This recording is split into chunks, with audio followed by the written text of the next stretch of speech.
another stitch. For those that don't know me, my name is Connie, and I want to thank everybody for supporting my channel. I have been amazed by how fast my channel has grown already.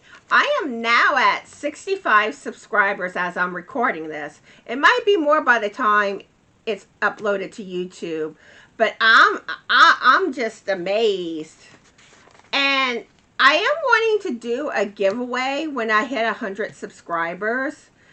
The funny thing is, I didn't expect to get this many subscribers so soon, so it's kind of catching me a little off guard. I'm gonna have to start putting more plans into how I'm gonna do a giveaway. Now, my giveaway will probably be small when I do it, but I do plan to have one when I hit 100 subscribers. And today, I want to show y'all some of my first projects that I made when I was learning how to crochet. These are projects that came with the lessons that I was doing, which was a paid subscription. So the only pattern that I can share will be the one for the headbands, and that is a pattern that you can find on Ravelry, but it is a pattern you'll have to pay for if you're interested.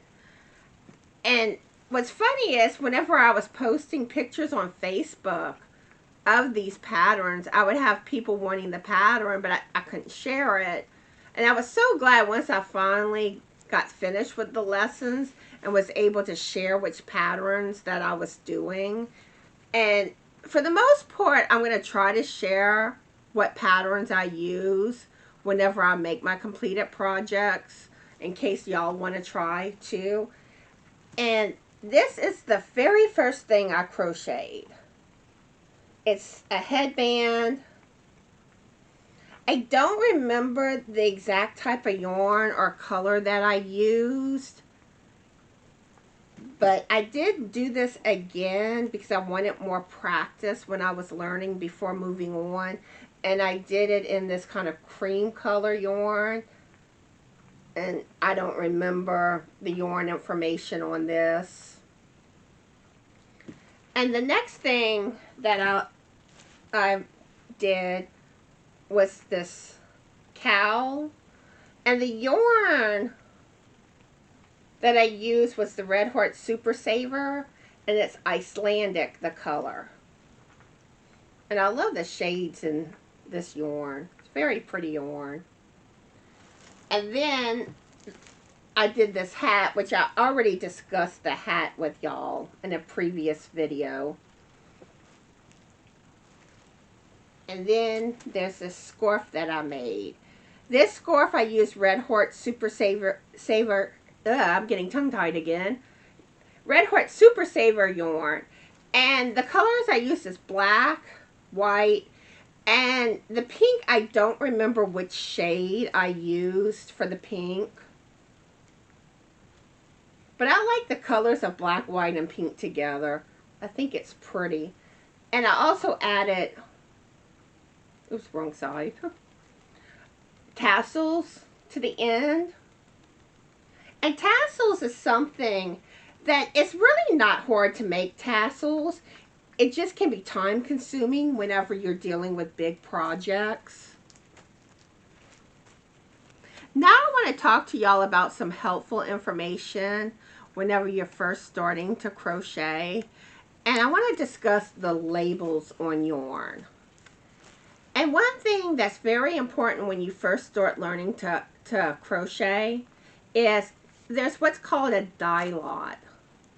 And what that means is that there's a number assigned to the lot that it was dyed in. And if you need, say, 3 skeins of yarn of the same color for a project, and if it comes from a different dye lot, then you're going to see variations to the coloring, and it's not going to look right. So it's very important that you always use yarn from the same dye lot. And you'll see, it'll say lot number on the label with a number. This one is 973. And this is for the Yarn Bee yarn. And the Red Heart Super Saver It actually doesn't have a dye lot, and it says no dye lot. And on the big twist yarn, you have the lot number right there. And you'll also see what color yarn is on the label too. And some other information you need to know about on the label, you have the yarn weight. And on this yarn, it's number 4. And projects will call for yarns with different yarn weight. So you need to make sure that you're using the right yarn weight. And this one is number 4 also.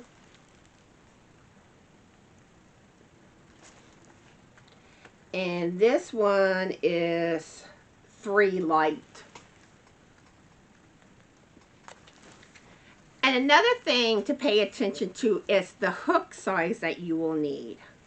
Where on this one, you'll need a 4.5 millimeter.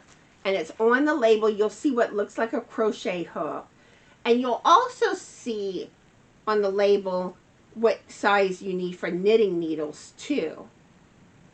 And that looks like knitting needles. So always pay attention to what size hook you need. Now sometimes with crochet you will need to adjust it based on your tension, which is something you're just going to have to get the feel for. Because I know a lot of times when I make hats, I tend to have to use a 0.5 millimeter size down. Where usually in the patterns I use, they call for a 5.5 millimeter. I find 5 millimeter works better for me. But I'm going to show you on these yarns too, where you can find the information. Where this one, it calls for a 5.5 millimeter. And this one, it calls for a 5 millimeter. And you'll also sometimes see the lettering too, which I don't really know the letters to the millimeters yet. I have to look on my, if a pattern says use a J hook, I have to look on my set to see which millimeter is a J hook. I usually refer to the needle size by millimeters, but I'm going to see if there's anything else that I'm forgetting to tell y'all. Oh yeah, another thing to point out, you'll have instructions on the care for the yarn. Like the big twist here, it says machine washable, low iron, do not bleach, do not tumble dry, dry clean, dry flat. And Red Heart is the most friendliest when it comes to everything. You can machine wash and dry. So if you make a project that's going to need more cleaning, Red Heart, you can put in the washer and the dryer. And on this one, let's see what they say.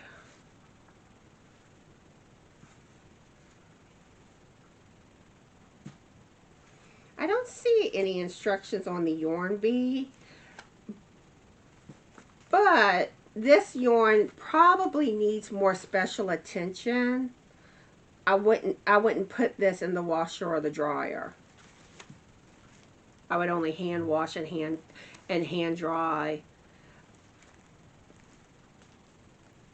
When you're learning how to crochet, you're going to make mistakes, and even your more experienced crocheters still make mistakes. And it's something that comes with experience. But expect to have to tear your rows out. Now, I've been pretty fortunate where typically I catch my mistakes on the current row. So I haven't had to tear out a bunch of work, but I have had to tear out a row before. And also, when you're tearing it out, it's known as frogging. And you may wonder where that term comes from. But when you're tearing out, you're ripping, kind of like a frog, ribbit. When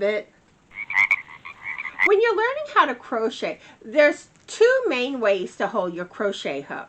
The first one is the knife grip, and then you also have the pencil grip, which this is how most people typically hold their hooks.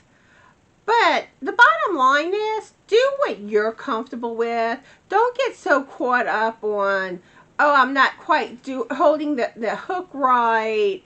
As long as your stitches come out properly, that is the main thing. That's what's important. So do what works for you. That's my advice. Now, when you start off learning to crochet, it's really recommended that you use a light colored yarn because the stitches are easier to see on light colored yarn.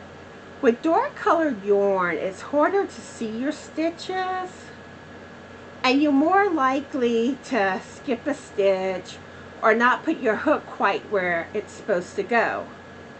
Now, I never really had issues whenever it came to working with dark colored yarns, but there are some people that do find it more difficult. So just keep that in mind when you start off. When you start crocheting, the very first thing you're going to learn how to do is the slip stitch. Then you're going to learn how to do the chain stitch. And with the chain stitch, that's the foundation, your main foundation. And you're going to crochet your first row into that.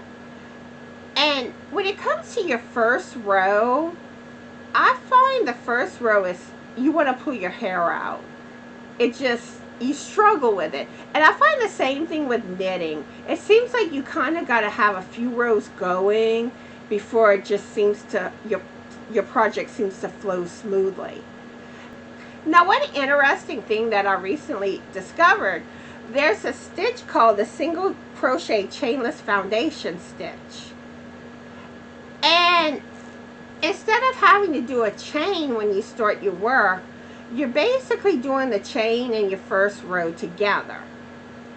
And Barbara from Crochet Therapy has a really excellent tutorial on this technique, because I played around with it a little on one project, but I didn't have to do much with it. And I'm not really even sure if I was completely doing the stitch right, because I struggled with, on part of it, where to put the hook. But on Barbara's tutorial, she clearly shows it. So go check out her tutorial. I'm going to link it in the description box below. And also, she has a lot of really good tutorials. She has a wonderful tutorial for corner to corner crochet, which I wish that tutorial was available whenever I was learning corner to corner. She does an amazing job explaining.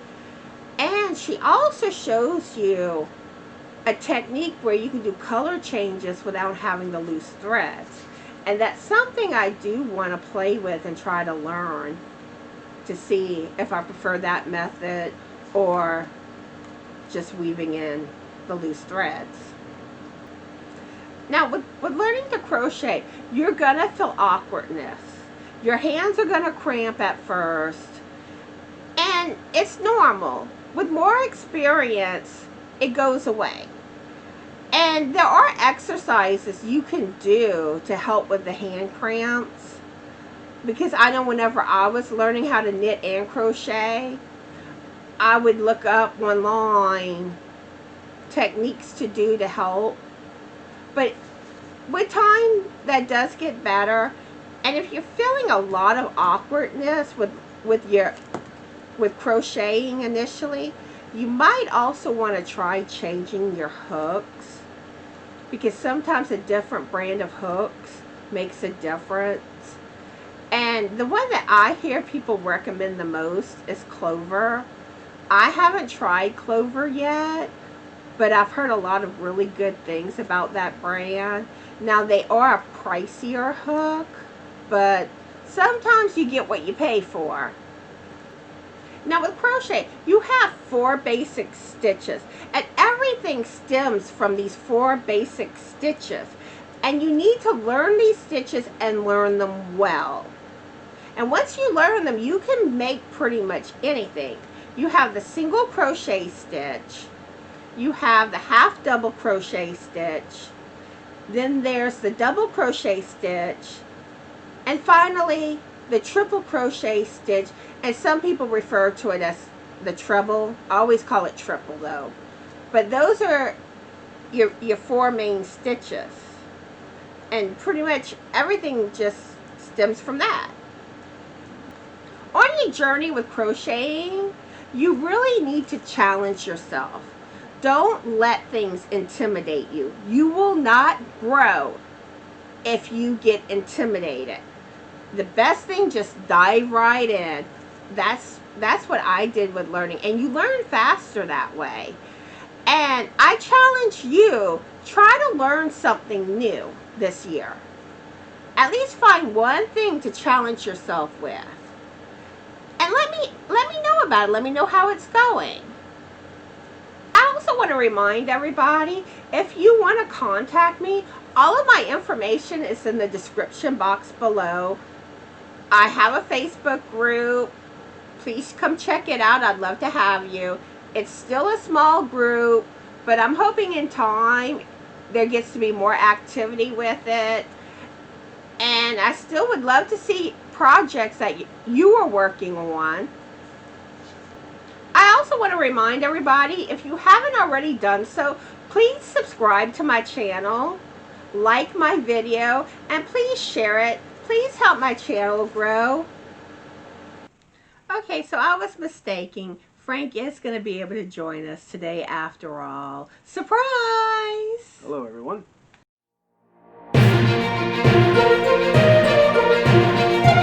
So, in cat news today, I come home from a doctor's appointment, and guess where I find Sophie at?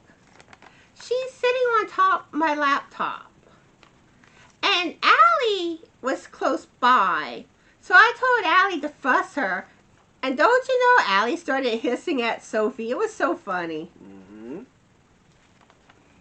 Also in cat news today, Sophie has made her some new friends. She likes to be on a stool by the front door. And now she has cats coming to the front door to visit with her. Yesterday we had Leroy show up, who is one of our neighbor's cats. And then there's these stray cats that have been hanging around the house lately. And there's like 4 or 5 of them. They're real pretty cats too. They're fluffy. I want to adopt them, but he says no. No. So they've been hanging around, and Sophie is just all excited. And you see her tail thumping, and she's meowing at the door. And in the meantime, Alley Cat just sits on a chair and basically just stays there and sleeps most of the day. Ever the loner. Yeah, she's our loner cat. But she's still a sweetheart. And we love her. Yeah, we love our babies. Me and Frank would like to wish everybody a very happy Yarny Day, and bye! Bye!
Me and Frank would like to wish everybody a very happy yarny day, and bye! Bye!